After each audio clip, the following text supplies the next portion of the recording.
Welcome to the Photobooth podcast. My name is Catalina. I'm the owner of Modern Photobooth and Photobooth Mastery. And today I am joined with none other than Jasmine Star from Social Curator. Thank you so much, Jasmine, for being here. I cannot wait to share your story with all of our Photobooth owners because they struggle so much with social media. So thank you again for taking the time. Thank you for having me. I can't wait to dig into our story. And we have to make sure that I am an open book and I want to talk about everything from your perspective and then give it, because we do have a really cool intersection story specifically around Photobooth. So I'm excited. Yeah, absolutely. All right. So yes, I want to take us back to 2019. I was a student in Social Curator. I was like every other photo booth owner or business owner out there struggling with social media, not being able to really I knew how to market, but not really how to do it on social. And I remember I would religiously come to all your coaching calls and I got picked for a question, in front of all the people that were there. Okay, hold on, but we have to go back and set the scene. Okay. So Social Curator is a private membership. And so Catalina was a member. She's a student and member. And I will do business coaching once a month on the inside of the community. And we do different formats. But in this particular format, we literally had people have the opportunity to raise their digital hand and they can come on camera. And so I really wanted to just highlight there, the courage that it took, because people do raise their hand and you're not always sure if you're going to be picked. And so the courage it takes to raise your hand and then the courage to come on and ask a question. So that's where we have to set people, because people see you and they're like, oh, she's so successful. She's doing all these amazing things. But I'm like, well, wait a minute. We had to do things that made us uncomfortable in order for us to get different results. So, okay, now take it away. Yeah, thank you for saying that, because funny enough, I talk about this in this big class that I did in Vegas once, and I actually mentioned how nervous I was, asking you a question in front of all these people. So I forget to put that story in there for sure. It's important. It's important detail. And so we're on this coaching call and I ask you, I'm like, hey, I'm having a really hard time marketing to both my corporate clients and my wedding clients from my social media account. I'm like, how can I do that? And your words were literally like, you just answered your own question. And then I'm like, oh my God, what? I was like, I don't understand. But then you talk me through it and you're like, you just can't, right? You need to be able to split your brand. Let's pause. Let's pause, because what happens is Brene Brown calls it gold-plated grit. We look back at a hard situation and we're like, okay, so then we got over it and it's been so amazing. And then there's people who may or may not see that situation and be like, oh, wait a minute. Wait. There was a big part that was overlooked here. And so if we go back to the Catalina of 2019, and here's the thing, I don't want to flash forward, but our paths intersected a couple months ago in Austin, and you had said, Jasmine, do you remember this question? And I did. I remembered it down to every detail.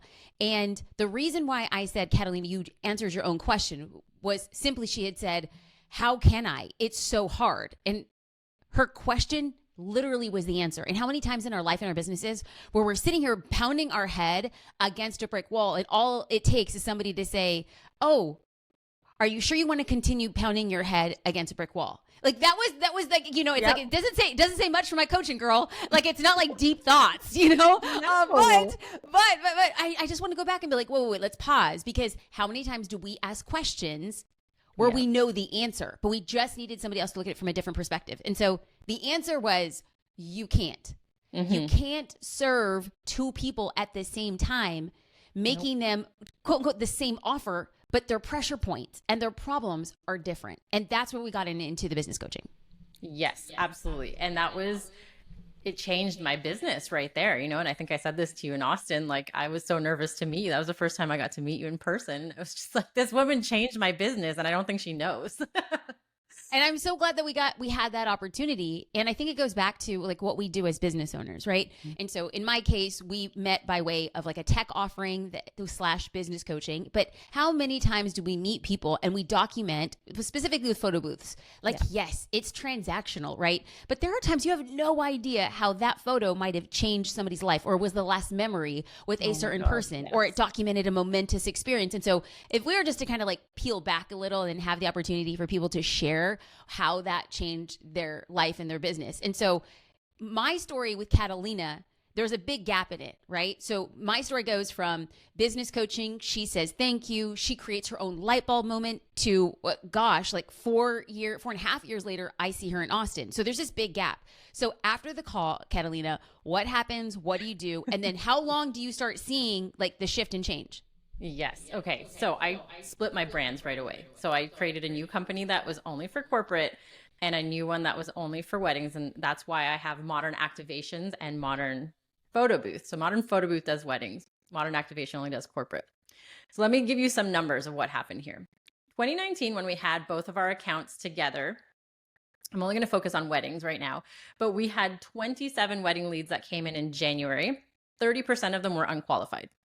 Then we split the brands. And of course, we all know what happened in 2020, but I made it my mission to market so hard that people didn't know, like they wouldn't be able to not know we existed, right? I used Social Curator's framework religiously. And so in 2021, which was the first time, Canada kind of reopened, we got 41 wedding leads in January and 50% of them were qualified, which was great. We were still kind of half closed at that point though. January 2022, you broke my business. We had 131 wedding leads come in just in January. 68% of them were qualified leads. So 68% of them actually booked. You can do the math on that. And that's some good math, baby. I'll take that math all day.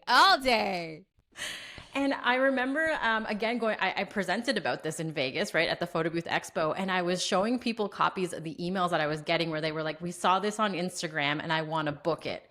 And it was planners, right? It was my ideal client because we shifted based on the teachings of your course and your coaching. And so, yeah, we doubled our leads the first year and then like quadrupled them the following year. And yeah, it really just changed my business. Now I know that Social Curator has also grown significantly since the 5 years ago that I joined it. And I really love your story and how you came to be in all this. So I would love it if you could give us a little bit of background about you, because I think it's so inspirational. And I would also love to hear how you how you created Social Curator and, just all the story behind it, because I think everyone's going to love it. And being able to understand your background and how you came to be here. Absolutely. So I will give the nutshell version and then we can tap on any areas that you think are going to be most beneficial for our friends and people who are listening. The goal here is to really, if I look back at my life, my career, I will say that while I didn't feel courageous at the moment, I felt terrified. I felt like a loser. I felt lost. Every time that I made a pivot, it just felt like something was pulling me. And many times in our career, we get to a point where we feel like we're just pushing. We're pushing the business, trying to make it work. It's a ton of effort. And then you get to a point where you just relinquish control and you say, okay, I'm doing all the work and I'm not getting the result. What is something that could pull me? And it's only through this perspective that I look back at my life and my career and say, oh, I was being pulled into different directions. And then I had the courage to follow the pull, because for all intents and purposes, it doesn't really make sense. And so people who are listening right now, you started your business or you're on the precipice of starting your business, and people will look at it and question, like, a photo booth, isn't it already saturated? Everybody's going to have an opinion about all these things. But if you feel like genuinely being called to it, and even if it doesn't make sense, you still have to make a courageous decision. And I think that my first courageous decision was to drop out of law school. I'm a first generation Latina. I'm the first in my family to go to college. I'm the first in my family to go to law school. And so to drop out was a courageous decision. My mom had brain cancer. I was wildly depressed. I didn't want to be a lawyer. And so I started asking questions like, why am I even in law school? Like, what am I actually doing here? And I got married to my high school sweetheart. I wanted my mom to be at the wedding, and my brand new husband, we get back from our honeymoon, and I said, I don't want to go to law school. I'm so depressed there. I don't even know what I'm doing with my life. And he said, if you can do one thing for the rest of your life and be happy, what would it be? And I said, I want to become a photographer. And he's like, okay, you don't own a camera. I was like, I know, but like, if I had a camera, I think I could make it work. And so in 2007, I shot my very first wedding, and within 12 months, we had booked over 50 weddings. Like, wow. The business completely took off. And it wasn't because I was talented. I want to be very clear here. I wasn't like the Annie Leibovitz who was always in hiding. No, no, no. I had a better ability to tell a story, and I had a better ability to market my business than a lot of my other competition. Now, I say that because some people are like, well, is that really fair? But fair or not, it was the nature of what business meant. And so I started learning how to build a business through marketing, through leads, through strategic conversations, and through storytelling. And so I built my business. And then about 3 years into the business, photographers who were saying like, I'm really struggling on how to make money in my business. So it's like the creator, like typical creator story, right? I'm passionate, I want to create, and yet I actually don't know how to make money. And so I just put together this like very simple online store, and I started selling PDFs. I started selling videos. I started selling education on how to actually be a profitable photographer. And at the time I was just posting on social media. It was new and I didn't have very much money, but I'm like, I'm going to use whatever free resources I can. And so within the first 12 months of just my photography business, we made over $100,000, which doesn't sound like a lot to some people, but to the daughter of an immigrant, first generation, like that's more than my dad made in 3 years with a family of 7. And so then, you know, we continue to raise our prices. We continue to, when I say we, my husband joined the business because he was with the startup, and I'm like, listen, I'm going to hire somebody. Why don't we just do this together and we get to travel the world? We began traveling the world. We had this online store, and businesses started hiring me to create content on behalf of their photography businesses. And then I realized that I just was running out of time. I was burning the wick at both ends. And I said, I'm so sorry, I can no longer create content. And they said, well, can we hire you to consult with our marketing and brand team so you could teach them what you're doing? And I was like, yes, I could definitely do that. And so I started consulting, and then I realized that here again, even though the business kept on growing, we had multiple revenue streams that continued to grow. I felt like I was being pushed. I felt like I was pushing, trying to get, and what I needed to do was to be pulled. And so I paused all consulting. I paused any sort of content creation for photographers, and I just asked myself, who am I intended to serve? And I realized that the person I was intended to serve would be a business owner who has no business starting a business, and yet we do.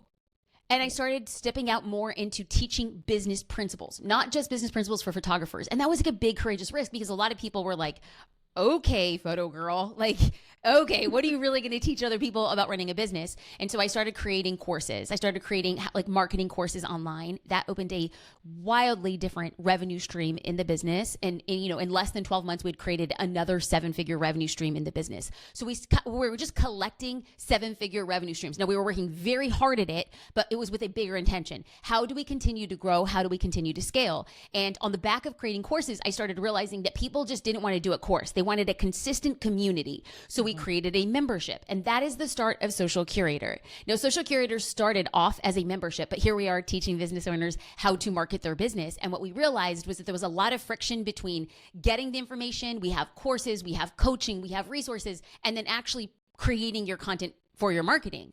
So in 2021, we decided to hire a CTO. We have a custom tech stack. We are now integrated with every social platform. And when you come into Social Curator now, in addition to like the courses and the coaching and the resources, you actually have an ability to create your content on the inside of the platform, schedule it out, and be able to look at your month plan and say, okay, this is what I know, and this is how I'm going to market my business for the month. Yeah, and I think you've downplayed so many sections of your life. I know you're trying to make it like the short version of it. But just to clarify, Jasmine was like a very well-regarded photographer. I mean, I know you were only doing it for 3 years, but I remember seeing you when I started my photography business, and I was like, oh, she's like the top with the like Jose Villa, you know, and like Jerry G, like all those people. I grouped you with those people. And then your social curator too, like it is incredible to see someone who literally had no idea what they wanted to do. Now you are a tech founder, and you have, like I mentioned, Social Curator, which is huge. It has a huge following, and it's just so instrumental in helping so many businesses grow. Like, it's just amazing to see everything that you've done. You know, Catalina, sometimes it feels like, I think that you know me now well enough to be like, I don't really like to talk so much about myself because me talking about myself doesn't really serve anybody. My goal is when I share my story is that people can see themselves in my story. And so for people who feel like they have a calling, a purpose, a desire in their life, and for all intents and purposes, it looks like the odds are completely stacked against them. And for all intents and purposes, the idea for them really doesn't make sense. And other people are being like, are you sure this is the thing you want to do? And I'm like, if that's you, I'm your girl. And so the more I talk about myself, the more I set myself like farther apart. But I will say, I was a photographer before anybody considered me a photographer. Mm-hmm. Like I would, shoot photos on film and develop them on my own in a darkroom when I was in college. And I collected photos. Now, that's not to say I was good. I just loved it. I loved documenting moments and memories. And the fact that I was able to start a career doing that, I look back at that and be like, there was never been a bigger pinch me moment. And what the camera allowed me to do is that it became a passport, quite literally. I'm a high introvert and people are like, oh, you're so outgoing. And I'm like, no, I'm very outgoing, but I'm a very high introvert. I don't know how to jump into conversations. I grew up as a wallflower. I've never been the center of attention. And so to get into a career where I have a camera that I get paid to do something I love, and then on the back of teaching other people how to build businesses, I began to get elevated within the industry. And so when you say like, oh, you were up there with like the Jose Villas and the Jerry Jonases of the world, number one, that's super freaking humbling. Number two, it was a fact. I get uncomfortable talking about it, but it absolutely was a fact. And then number three, I was a professional photographer for 14 years. Like JD and I, we continued to be photographers, even though we were building other things in addition to it. And so that's like one thing that I always want to like remind people, that whenever you're being pulled in another direction, that you have to actually pay due diligence and deep respect for the thing that allowed you to get to the next thing. And so I still call myself a photographer because there was a time where people said, oh, like, bless her heart, she has a camera, she's not a photographer. And then when I had a camera, I was like making the money and like traveling the world, people were like, oh, now she's a photographer. And now what people will say was like, oh, you're not a photographer anymore. And I was like, honey, I was a photographer before people even knew that they could see me or call me that way. I will be a photographer for the rest of my dang life. And it's a title that I get to hold on to. And I think that that's beautiful. As we change and as we iterate our career, we get to choose the titles that we are. And so just like a mad shout out to like what that journey was, because it was pretty dang incredible. Yeah. And to that, you share about your journey a lot, and you have a podcast where you talk a lot. And I know personally, I constantly turn to your podcast or your social feeds to get inspiration, especially when I'm struggling with something. I'm like, you know what? Who's going to have the answer? Jasmine will have the answer. I will find a podcast. But I think that's, how I love how you share both the good and the bad. You're not just all about the good. You really talk about the struggles, which I think is something that a lot of people don't really do, right? They talk about like, oh, I'm doing amazing, I'm doing this, but you really talk about every step, which I think is important for a lot of entrepreneurs. We get stuck in our own head. We get stuck in, and not everyone has that cheerleader, right? Like I'm very fortunate that I also have a husband who's always like, are you kidding me? Just go do it. You're going to do it great. And so I have that support, but not a lot of people do. So, I love that you share that. And you really do always have, you always want to give more than what you take in your podcast and all that. Well, thank you. And like, here's another cool overlapping story with Catalina and I. Recently, Catalina went to Los Angeles for a conference called VCon.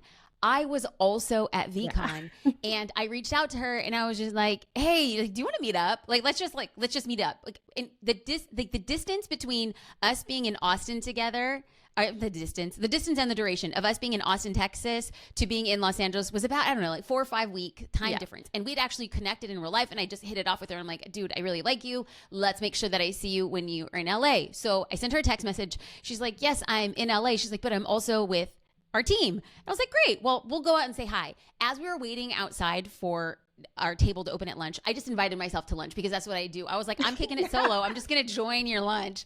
So we were waiting for our table, and there was a guy that came up to me and he said, hey, can I take your photo? Now, here's the thing. Everybody would be like, that sounds weird and creepy. But when you're in LA at a conference and he's holding a DSLR with like a red ring camera, and for those of you who shoot Nikon, I'm sorry. If you're a Canon shooter and you see the red ring, you know this person's legit. And I knew exactly what he was trying to do. And I immediately flashed back to who I was in 2006 and 2007. I was deeply trying to build a portfolio, and I would want to take pictures of people and people would say no. And it was so embarrassing. It was so awkward. And you just feel like as an introvert, it is one of the most painstaking things to ask a stranger to take their photo and then get denied publicly. And so he asked to take my photo, and I was there in front of Catalina and the team, and it made me feel really stupid because I'm just like, oh, look at me, I want my photo taken. Not at all, but I just remember I weighed my embarrassment or uncomfortability being in front of like Catalina and her team to the embarrassment that I felt when I would ask people to take photos of them in public. And so I said, sure. And so he took a couple photos. He followed me on Instagram. He sent me the photos. And then I shared that photo on my Instagram account. And I talked about the journey. I talked about the journey of being a photographer, being uncomfortable, and trying to build my portfolio. And so when Kat, you just said, Jasmine, you share both the good and the bad, I kind of take it as like an allegiance. I have to. Because when I started, when I started my photography career, when I started creating content, when I started an online store, when I started consulting, when I started selling courses, when I started the membership, when I started the tech company, like the only thing I saw was the freaking highlight reel.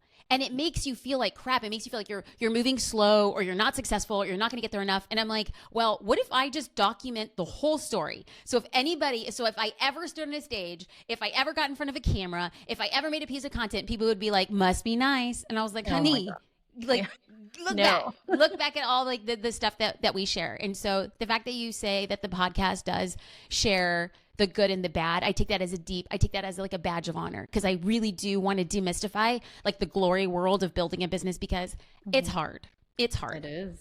Yeah. And funny enough, I was at VCon because of you, because listening to your podcast, talking about Gary Vee's book. And we have to give a shout out to the podcast. My podcast is called the Jasmine Star Show. So, I mean, I know people are like, how'd you come up with that unique name? Listen, brand, baby. We're just building the brand right now. So yes. You are the brand. So you were listening to the Jasmine Star Show, and I had a guest podcast host. Her name is Amy Porterfield. Yeah. And we interviewed Gary Vee. You did. And Kat and I, we love a good Gare Bear. Oh, well, yeah, I love that you call him Gary. You guys are on that level. I've met him for all of 3 seconds. He doesn't know I call him that. I call him that. Like, I'm just like, you know? So I don't know if I don't think you were there on the last day, right? You left after the first day of VCon? So I was there on Friday and Saturday, and then on Sunday, I didn't go back. Okay. So his closing remarks, he actually said, he was talking about how we need to all seize social media right now because it's free, right? And that in 10 years, what we see in the social media landscape might not be the same, and it probably won't be free.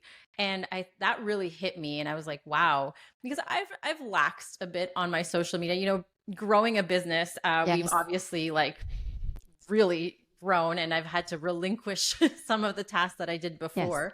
But it got me thinking, like, okay, I really need to get back onto posting more and really working on my marketing plan and all that, and getting back into doing that. But what would you say from your experience? Because I'm sure you talk to so many people, or have in the past. What is the big blocker that you see in people when they look at marketing on social media? Like, they have this amazing opportunity right now for free advertising. Like, what's the biggest blocker you see, and how do you usually get people over it? I see 3 things distinctly, and I'm going to rank them in the order in which I hear them. It's time, specifically for small business owners. Now, the exact definition of a small business owner is a business owner who's doing less than 20 million. So if you're a listener and you're doing less than 20 million, you are absolutely a small business owner. Time. Small business owners wear a lot of hats in the business. And so, the hat that is social media, they know it's important, but it's like the hat that is payroll and the hat that is content, or the hat that is operations, sometimes overtakes the hat that is social media. So it has a tendency to fall down. Another thing is ROI. Like, I'm doing all of this and I don't see a return on my investment, my time investment, my cost investment, my opportunity cost investment. And the third one, which nobody will ever talk about, but is huge, is belief. It's belief that when they put something out of their own, that they are believing and trusting that they are enough. And this is like deeply rooted. So you have like outside factors, you have inside factors, and then you have psychological factors. And so what happens is the outside factor is time. I just don't have enough time for it. But what is actually manifesting is the inside belief, is that the return on this investment, like, I can do other things that are actually yield more. So I'm just going to juggle here. But if you go even deeper, like the psychological, the soulful response is, I'm going to put myself out there in a capacity to be judged. And the number one human emotion that we all try to avoid at all costs is embarrassment. And social media is a hotbed for embarrassment. Now, it's made up embarrassment. right? So we think that we put out a post that tanks, or we put out an offer that nobody takes. We think that people are out there looking at us being like, oh, he made that offer, it didn't land, or she did a live and nobody showed up. We think that's what people think. And the fact of the matter is, people are really thinking about themselves. They're not thinking about you. But unfortunately, you are thinking about you, and it's taking up all of your time and consideration. And so when you look at the time that you don't have, am I actually getting a result in a fast enough amount of time? And then, am I enough? Can I actually do this? Will I be judged? Does this suck? Why does it always change? Why? That's what's going to stop you from marketing your business. 100%. That's so true on so many. I've gone through all of those myself. Of course, we all have. But now, you want to know what, Catalina? You can't talk about the success of your business without really identifying you made time. That's true. You were willing to wait for an ROI. Like, let's go back to the story. It's like in 2019, and then you said, oh, Jasmine, my business broke in 2022. How many people will actually fight 3 years to get a result? Very few. Very few. And then now that people look at your business and it's absolutely killing, and you're scaling and you're doing all the things, they're just like, I could just never be her. That's right. You couldn't. You couldn't be her by sitting in silence and darkness and pushing through when other people were stopping, quitting, and just crying. You couldn't stay up to do the work. You couldn't plan the content. You couldn't make the dedication that come or hell or high water, you're going to get something out. You couldn't actually stop the strategy, change the strategy, rebuild not one, but 2 strategies. You're right. But that's a choice. That's a choice. That's just a choice. And here's the thing. It's like, Catalina, I literally had a conversation with JD, my husband's business partner, and I said, you know what, on podcast, I think I need to be a little bit softer. I think I need to be a little nicer. I think I need to like warm and fuzzy it up, because I'm very hard edges. But I just think that life is too dang short. I told you that my mom battled cancer. Her battle was 9 years. I'm very happy, proud, blessed to say that she is still here with us. But she wasn't. Like, we were planning her funeral. And I think that would happen when I was 25 years old and you're planning somebody's funeral. That's your mom and she's 50 years old. You literally have a midlife crisis. I had a midlife crisis when I was 25 years old. And I just realized that like time is not on our side. Passion is something that we can all pursue, but it takes a very deeply courageous person to say that I'm going to do something that doesn't really make sense. And so all of a sudden, if I have the opportunity to have a conversation with you and this amazing community and being warm and fuzzy to be like, you can do it. But if you don't want to do it right now, that's okay. That's okay. I can say that, but I also feel like I'm just chincing you of what the damn truth is. You're not guaranteed tomorrow. So what are you going to do today to get the thing that you want? And so this is me not being warm and fuzzy, but let me try to change the vibe. Let me try to be a little bit like just a little bit nicer, a little softer. Maybe it'll land differently. So I don't know. We'll see. We'll see how we end the conversation. I might just still stay my sideways sharp end self. Who knows? No, I love it. I think everyone needs to hear that because it's true. Like you only grow from, putting in the work, right? Eventually you get to enjoy it, but you got to hustle a little bit at some point. And sometimes you just take a break and then hustle a little bit more. Absolutely. But what I do love about all of that, because you've taken away a lot of that struggle though with Social Curator, right? With the structure that you've put into the program and making it a lot easier. Like I can tell you that every time I'm like, I need to post more, I always go back to Social Curator and I'm like, okay, how did we do it here? Pulling. And when I was doing it, it was as easy as logging in, pulling, what I was going to post for the day and then adjusting it for myself. And those ones always got some of the best interactions because you've put in everything that into each one of these, like the structure of these posts and made it almost like, is it called a ad lib, where you like fill in the blanks, right? And then you went one step further by adding all of this amazing content, like photo content that people could pull from when they didn't have, a piece of content that they could.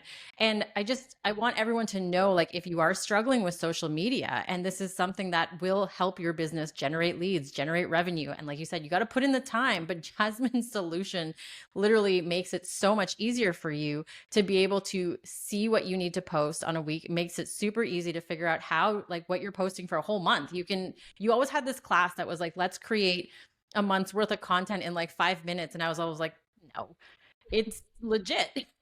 Like you can do it. Hold on. We have to say, people are probably thinking right now that there's some vested interest or this is a commercial. No. Like it's not a commercial. She's not getting paid. There's not an affiliate. Like I'm hearing this and I'm like, girl, this is like, but wait, there's more. If you sign up in the next, like, no. It's just, I just wanted to be very clear because I hear you speak and I think as a business owner, I don't think you could ever hear anything nicer is that the work that you like blood, sweat, and tears into and someone's just like, hey, I did it and it worked. You're like, oh, that's why. Like, this is the why. And so after having you say all that, and yes, I'm stopping you from talking again, people are gonna be like, let Catalina talk. I know, but I'm just gonna say thank you for that. Because like the journey has been long and it has been a slugfest. So to see somebody successful being able to use it and follow it, I'm just like, dang, like that's what we build. We build for people like you. So thank you. And I want more people to know about this, right? I think I said this to you, you know, I wanted a way to thank you for what you did for my business, but also I want everyone to know. And I can talk about Social Curator all day long to people, but I feel like it's just not going to hit until I had you on the show and could actually like talk about it, you know, one-on-one with you. And so no, this is not a paid advertisement by any stretch of the imagination. I am just a fan and a user of this. And it's worked so well for me that I just want everyone in the photo booth community to also know this can work for them if they put in the work though. Right. Yeah, that's it. It's contingent on that. If they put in the work, that's right. Absolutely. So if you haven't ever heard of Social Curator, please do check it out because, all of this knowledge, you guys are getting like so many back years of knowledge in there that you get to like go through, which is amazing. So you need to check it out. I will make sure to put the links in the show notes and wherever you're watching this, it'll be in the content below. So don't worry about trying to have to find it afterwards. But I really want everyone to know about it because it's such a struggle. I feel like everyone's so scared of social media and marketing. Marketing is probably the biggest hurdle that a lot of you know, owners have when it comes to their business, and they don't realize that most of the time they're marketing their business already, right? Like just by showing up, you're marketing it by talking to your customers, all of that kind of stuff. And so, yeah, that was, I'm sorry, that was really important for me to share with absolutely everyone. Thank you. So I want to know though now, what's next for Jasmine? Oh, wow. Catalina, I didn't know this question was coming. So, I feel very strongly that I'm being pulled to something. And it's weird because if I look back at my career, it seems like my timeline is 6 years. Yeah.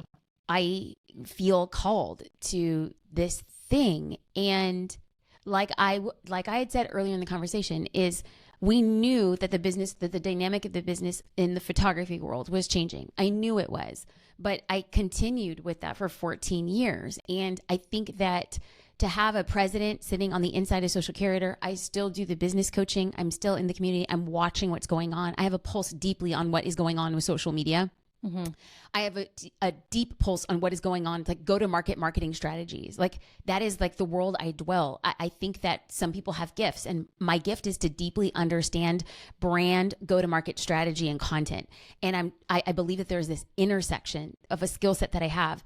And when people say, okay, but what's the next thing? And I'm like, this is like the early days of when I was creating Social Curator. And at the time, Social Curator, in its current form, had not existed. Now, there's other copycats to it now, and like, bless them, they're industry specific, all that other stuff. Competition's always a good thing. But at the time, it did not exist in any way, shape, or form. And I feel like I'm back at that place again, where I'm thinking and asking myself, does this thing actually exist? This idea, and it's super, and I'm not being ambiguous for ambiguity's sake. I'm literally being ambiguous because I don't even know the words to it. And I think that as I'm creating and as I'm building, I think that when I talk about it publicly, what comes up for me are the same emotions that I always felt whenever there was a pivot or an iteration of who I was. And that is the embarrassment of not knowing the exact words of it. The wonder, the worry, the ecstasy of thinking, can I actually do this? And then like that third major part is being seen. Like being seen as you do these things. And like, I think it's probably been like a rough year in that the content I've been creating for so many years was just social media marketing. It was very specific to social media marketing. So people clearly knew how to define me. Like if you want to learn social media marketing, it's Jasmine. And then, you know, having done that for 6 years, I think to myself, listen, I have created an entire tech company based on that knowledge expertise, and we've really created a solution. And now I think to myself, there's something else here. And I think it's been a very awkward year because I'm switching out my podcast content to start incorporating different topics, still around marketing and brand. But people are like, yeah, but no, I want to talk about Instagram. And we could even see if we were to put out an Instagram podcast episode versus like a go-to-market strategy or a pricing strategy or an interview with another really like brilliant person who ran and created the creators program at Instagram. It won't even compare. It won't even compare to the podcast episodes where people are like, what's the quick fix? And what I started realizing was you can give somebody a vitamin or you can give somebody a painkiller. And I actually think that in order for somebody to fix somebody's business, it's not, okay, well, this is the latest and greatest marketing strategy for Instagram. That helps. That will keep you healthy. But if the deep down sickness, right, the pain that you're experiencing isn't solved, then I'm really just giving you a vitamin that you're like, okay, psychologically I'm doing okay. But what's the actual core thing? And I think that at this point in my life, my career, I'm really focused on that core. How do I fix the core of a business that then results in a very high level marketing strategy that's wildly effective? And so that's where I'm at right now. I think I'm in like, I tell my husband, I'm like, I feel like I'm just in business puberty again. Like I'm in puberty and people can kind of see that there's a change and they don't really know how to define me and I don't know what box I fit in. And I think that that's just, it's been a rough year in that to change your identity and branding in front of people and you're still trying to figure it out as you go. It feels awkward. It feels like you have like walk around like, face and back acne and you gained like 15 pounds and you're trying to figure out like why your hair is greasy and why you smell. That's what I feel like as I'm like iterating the business, but I have no other option. This is how I've always built in public. And so I'll continue to build in public. And, hopefully in a year or two, we look back and say, oh, all of that was to lead you here. And you couldn't get to this point without having gone through that. And so we've been through this path a lot of times before. It doesn't make it easier, but I do have a deep, profound belief that it will be successful. Amazing. Well, I can tell you from the other side, it doesn't look that messy. It looks very well put together. Are you saying that my hair doesn't look greasy and I don't have back acne? Because if you are, Exactly. like, thank you. It feels like that. Exactly. Well, thank you, Jasmine, so much. I mean, I could feel like I could talk to you for hours, but thank you. I hope that, the Photobooth community gets to experience all sides of you, social curator, the Jasmine Star podcast, thank you. as well as anything else that you come up with in the future. So thank you again for being on the show. Any last words? No, other than the fact that I said no, and then I'm like, hold on, but wait. No, I for some reason, what came to me, and I'm like, just heed it. So I'm learning how to heed my intuition. I'm very logical, and then I'm like, can I invite space into my intuition? I don't know why, but just during the podcast, the thing that kept coming to me is like, make sure that people know your word of the year. So every year I have a word of the year, and last year my word was rebirth, it's me becoming, and then this year my word was independent, and I kind of tripped up there for a second because I have a twin sister. I married my high school sweetheart. I don't think that the word I identify with at all was resonant with independent. I'm happily dependent on other people who make me better. And then I realized that after I did some journaling and deep work that my word of the year was independent, but independent meaning to do it my own way.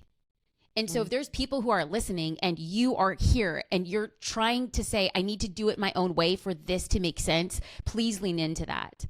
We are at a really crazy time in marketing, specifically in social media, that if you continue to do it the way it's always been done, it will not be effective. So continue to do it your own way. Learn from others. Listen to this podcast. Take action. Be consistent. However, always adhere to doing it your own way. And I don't know why I felt like I had to say that, but I'm just going to listen to it. And so if there was one person who took something from it, like send me a DM at Jasmine Star, because I feel a little crazy saying it, but I'm just going to listen. And so if there's one person who co-signs, I'll be like, it was for that person. One person. Amazing. Well, thank you again. Thank you, Catalina. I cannot wait to chat with you soon. I appreciate you.